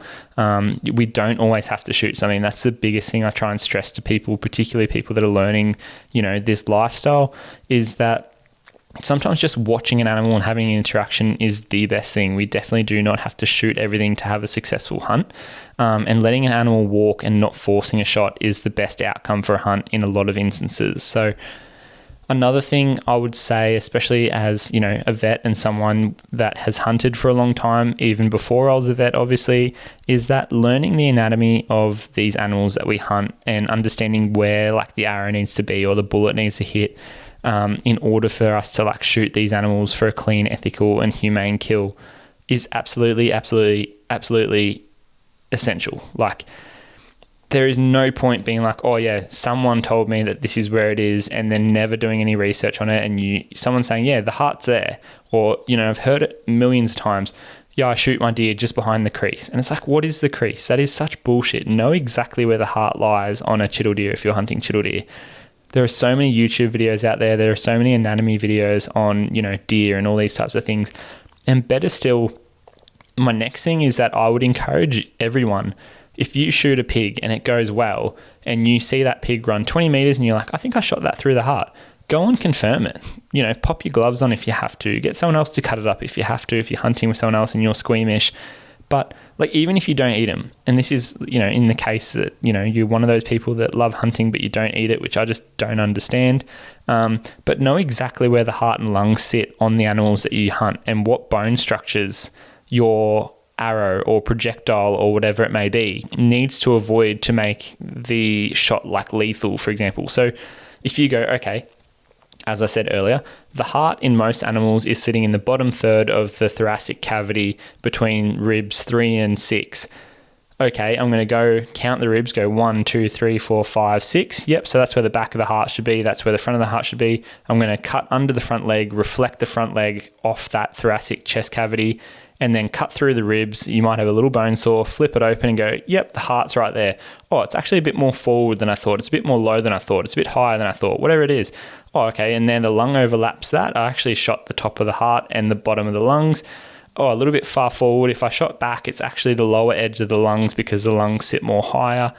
And again, I'm sort of rattling all this off, but it just sits there like as a vivid picture in my mind, again, because I know the anatomy now. So another thing might be not even to look at the organs, but what legs, like bones of the leg, you need to avoid, for example. Because for me, with my bow, I know I can shoot through the scapula of a buffalo, no problem. But the second you start talking a bit about the bone that's a little bit lower that joins onto the scapula, which is the humerus, and you start thinking, one, it's a bit low, so you can sometimes shoot the humerus and still hit the heart, or deflect up and hit the heart, for example. But if you're hitting the humerus, most of the time that's below the elbow, or like the elbow as such, I guess, and it's actually not a lethal shot, and you're not going to get any peno, and you might sometimes get heaps of blood because you might have hit a little artery in the leg, but it's not a lethal shot. And just knowing what bones like protect the heart and the lungs and the chest cavity, and sometimes just a rib bone on a buffalo might be, half an inch thick. Knowing what your arrow setup does on these different shots is extremely vital. And not just arrow setups, obviously projectiles. You want to make sure that your projectile goes through the meat, muscle, bone, vital organs and everything, and sits just under the skin on the far off side. Do you know what I mean? So go and look, go and be curious, go and explore, cut these animals up and do a bit of, forensic work, especially if you're taking the meat, like do all that anyway. But if you're not, which is, again, I think a poor excuse. If you're shooting like a deer, for example, take as much meat as you can. It eats amazingly.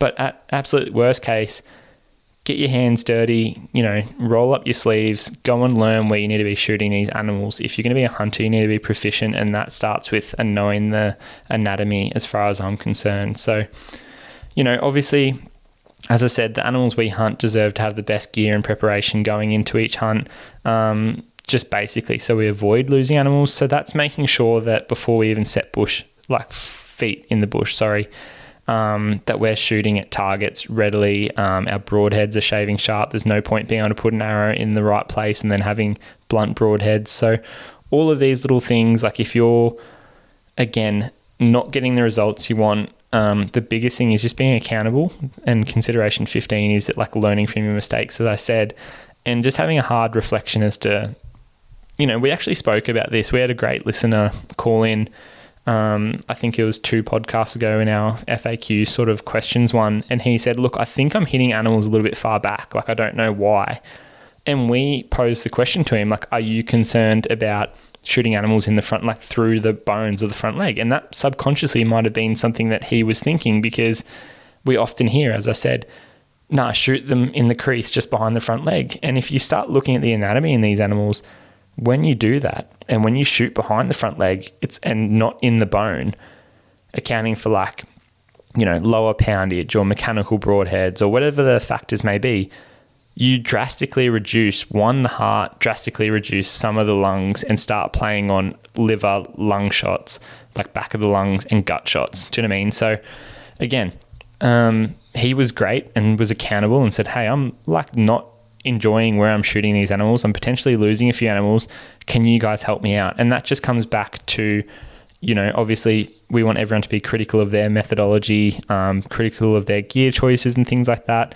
Ask us all the questions you can, but also join clubs, become a proficient archer, hunt with people that are more experienced than you, and you can make it up to them in different ways. Do you know what I mean? You can pack out all the meat, even if they shoot all the animals as a start.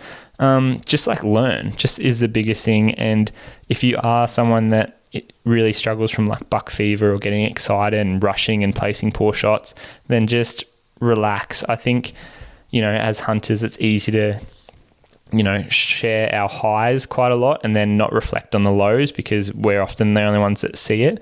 But it simply isn't good enough, obviously, as ambassadors of,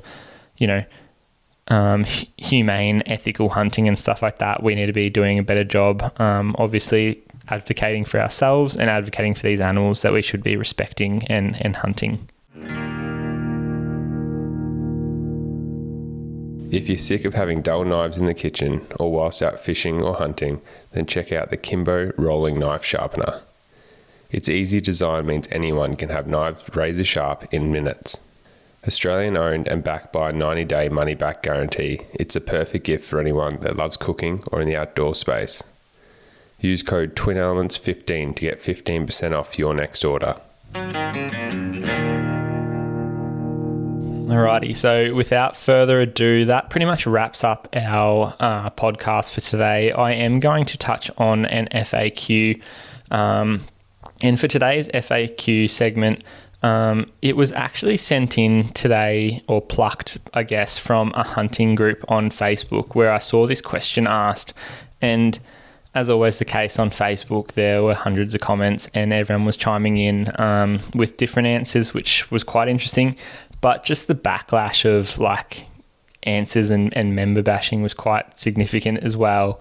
But again, I'll just say that if anyone has a question that they want answered, please send us an email to info@twinelements.com.au with the subject line FAQ, and we'll strive to obviously answer that firstly, and then if suitable, try and share it to the greater audience, as we do find that these questions are often quite repeatable. We do get them asked quite a lot by other people, and hopefully by answering them in this capacity, people will be able to have their questions answered here on the podcast and potentially not have to like send them in.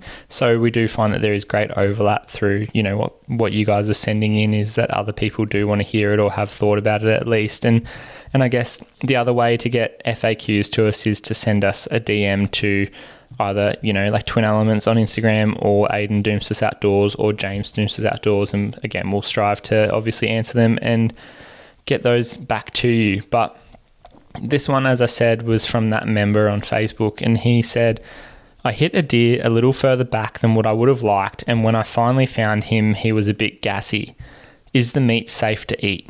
So obviously these sort of questions and cases, I guess, are a bit case by case based, and there are so many variables that we don't know about. For example, my biggest one here would be what time of year it was and like what temperature it was. For example, if you hit a chital deer a little bit far back and then in the morning and you can't find it till that afternoon, I would near say that meat is inedible, and it probably nearly have maggots on it by that point. It's ridiculous how quickly it can all happen up there in the heat and humidity. Whereas, again, if you shot, again, being a bigger animal with like a sambar deer, it's going to have more gut matter and stuff like that. But you might shoot it in the snow, for example, in Victoria. So there are so many different variables. What I will say is that if in doubt, certainly don't ever take the risk, especially when considering like there are risks of, bacteria overgrowth and things like this, as well as meat spoilage through heat. However, it should be said here, and I will definitely say it because I'm a massive advocate for trying to take as much meat and stuff as we can. We do definitely have a certain responsibility in trying to harvest, the meat from the animals that we hunt, and especially give some respect to the animal's life that we've taken. So, this fella, he's obviously gone and taken the shot and he's trying to acknowledge and take the meat.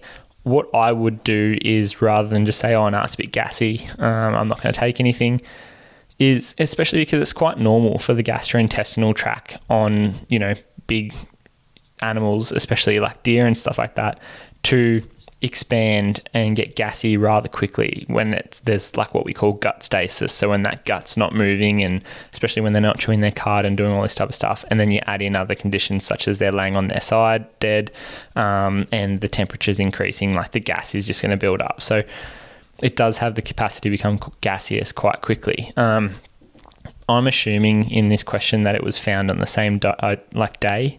Ideally, hopefully, after a couple of hours of searching, maybe we'll just assume that for the moment, because again, there's a bit of information lacking.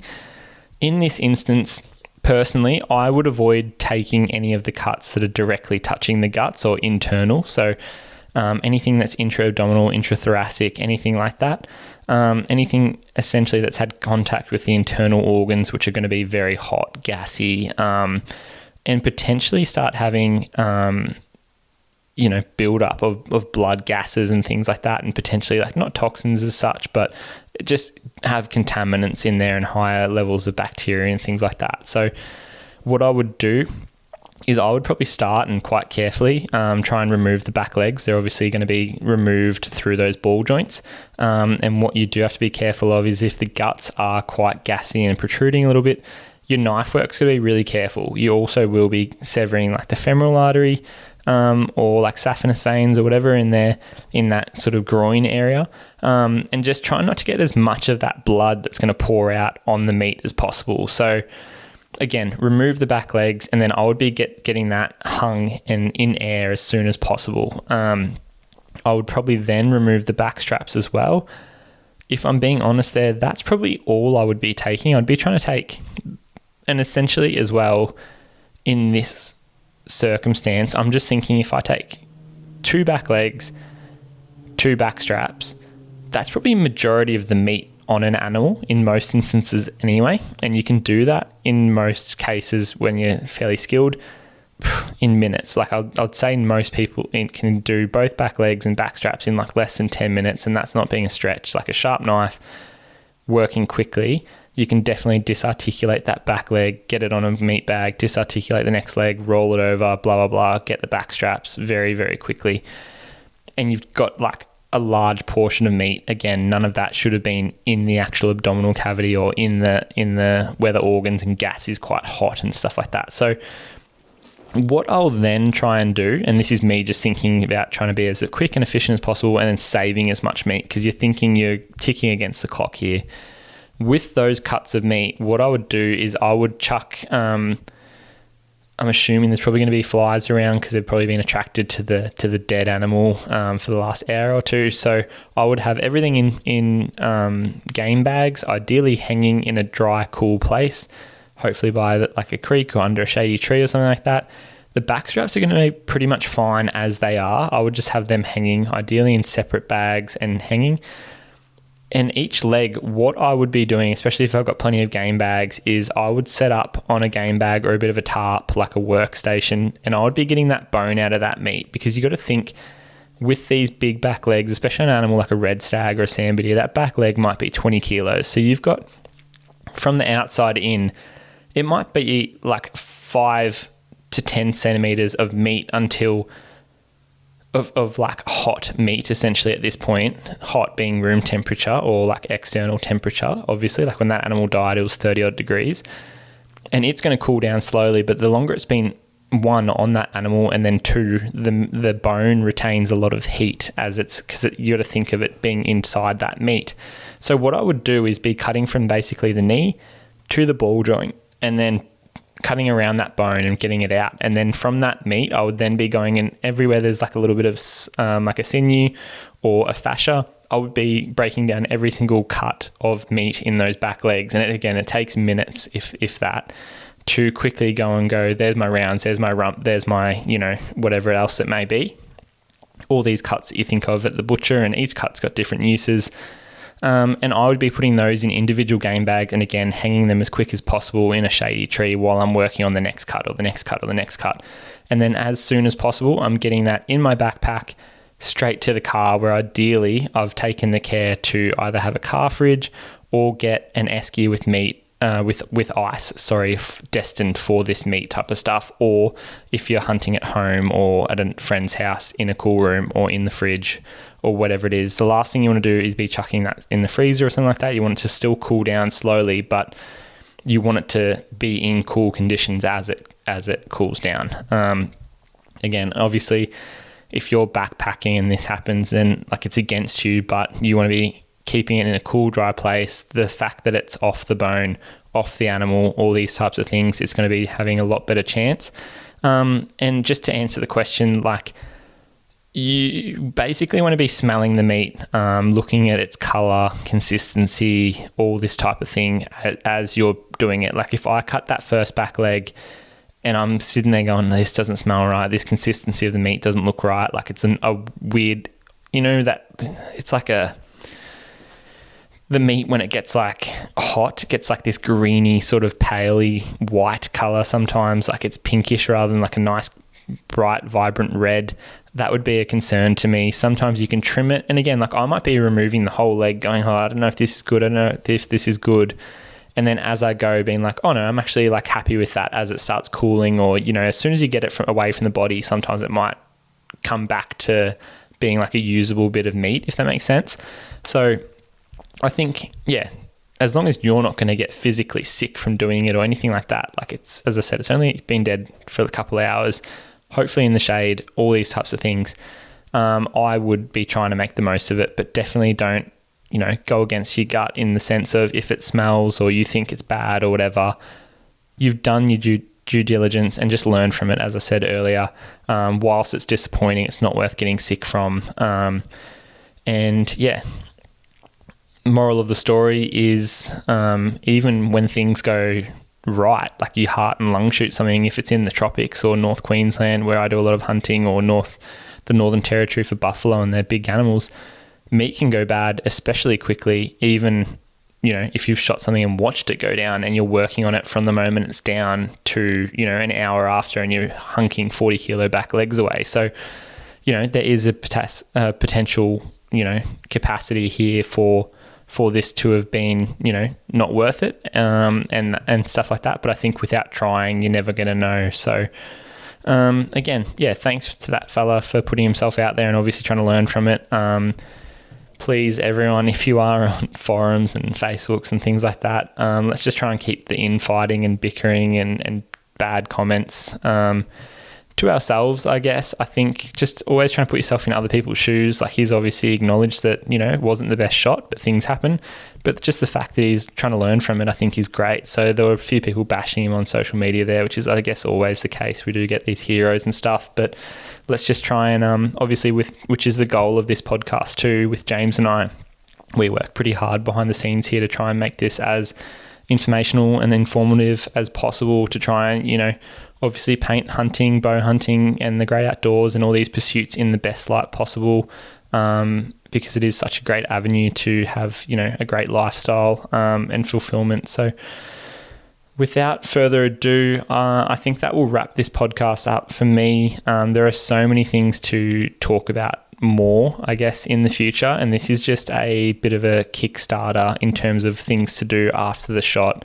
And hopefully, even if, you know, you can be an experienced hunter, I guess, and just go, oh, I've actually never had the tracking feature on my phone enabled when I do most of these things, or I don't do half of them because I don't see the value in them, but that one tracking feature could help me, you know, find one deer or one pig or whatever it may be, or doing the photo at the beginning of my after the shot and going, that was that tree, and, you know, or from as a rifle hunter, yeah, I shot it by that rock on across the gully, and then when you get over there you go, oh, this is definitely that rock because I'm looking at it now and it's just the exact same as this photo, and then, oh, there's the first blood. If that helps one person, this podcast has obviously been a success. So yeah, thank you all very much for listening. As I said at the beginning of the show, we have obviously kicked off our 20,000 YouTube subscriber giveaway, and it is now live. So please make sure you guys head on over to our YouTube channel, find the pinned Bang Tang Boar and Buffalo highlight reel from the NT adventure, and go through all of those steps to enter. It's as simple as liking, commenting, and subscribing, and you will be in the draw to quite literally win thousands of dollars worth of prizes from some of the most generous brands who support us. You know, some of the things up for grabs are a pair of lower boots, a sight, an option sight from Option Archery, a dragonfly knife from Day 6 Gear. We have some amazing care packages from each of the following brands, including OzCaf Energy, Atlas Wild, Dog and Gun Coffee. All of those guys have hooked us up with some caffeine supplements and hydration required to fuel all of your adventures. We also have a knife sharpener from Kimbo Australia, as well as some amazing gear from Venture Hunting and more. We're actually continuously adding to this giveaway. So as you guys listen to the podcast and as we near on that 20,000 subscribers, we will be adding some more awesome gear to that bundle. So thank you very much, guys. The initial support for that has been amazing. We're seeing all the comments and stuff flood in. But yeah, hopefully someone's going to win that and yeah, have an amazing use for all that gear with their dream hunt, as they said in the giveaway. We have also recently launched our Twin Elements website. So as part of this, we've made our prints available. These are quite literally prints from all our adventures from the wild, and there are over 40 amazing images to choose from currently. Please show us your support. We do honestly love seeing the orders come through and then knowing that, you know, our artwork, things that we've taken a lot of time to obviously capture, edit and then sort of, do all the presentations and things, throw this website together, to then know that they're ending up in people's offices, homes, all these types of things are amazing feedback and something that we are very, very proud of. So thank you again for your support there. They do make amazing gifts for friends, family, colleagues, whatever it may be as well. They're very tasteful. So those are great. Please check them out. Please continue to subscribe, review, and rate this podcast. It's growing like crazy, which has been amazing. Even if you have to, recommend a friend, that's probably the best way to do it and get people onto the podcast is just, hey, Tommy, I actually saw, have you heard about the Fallow Rut podcast from the boys at Twin Elements? Like, did you know about this, and this? That's how we're finding that, it's spreading the most. We have seen people posting our content on Facebook groups as well.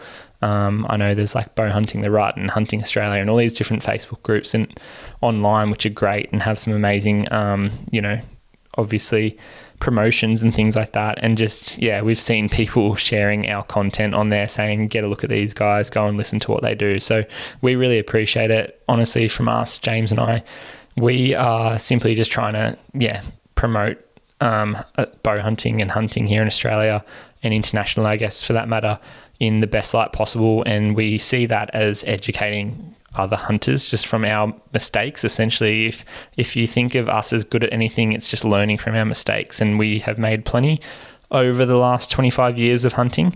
But it is a steep learning curve. And that's why hopefully through sharing and being honest and upfront about all these things, it just helps the next generation of people that we're obviously keen to see their adventures and success and stuff like that. Hopefully they just succeed where we have as well, and really round out hunting in general. Like it's been really awesome seeing a lot of the feedback. The next couple of episodes of this podcast are set to be really, again, educational. And this is because these are something that we get asked a lot about. So we're going to be diving next specifically, it sort of follows on, I guess, from this after the shot sort of concept of today, into meat care itself, butchering and then eating wild game, and just some considerations and thoughts regarding that. Then we're going to jump into a following podcast after that, where we're going to discuss basically diseases in wild game, focusing on specific diseases of venison and pork. So obviously a lot of people, there's a certain stigma attached to wild game, specifically pigs, and people say, can't believe you eat feral pigs, blah, blah, blah, blah, blah. We're just going to help, obviously discuss that. And then, because as vets, again, I feel like we're pretty well versed to sort of know a little bit about these zoonotic diseases, simply meaning diseases that can be spread between like animals and humans and transmitted, back and forth in some instances. But we also want to just talk about how we can reduce these risk factors and make sure that these high value protein sources in the form of like red meat or pork or whatever are safe for our families and friends to eat, because we obviously love eating it, but processing it, cooking it, and then consuming all these products is super important as well. So that's it from me today. Thank you very much for your support, legends. I really, really appreciate it. And I hope you guys learned something from this podcast. We'll catch you guys next time.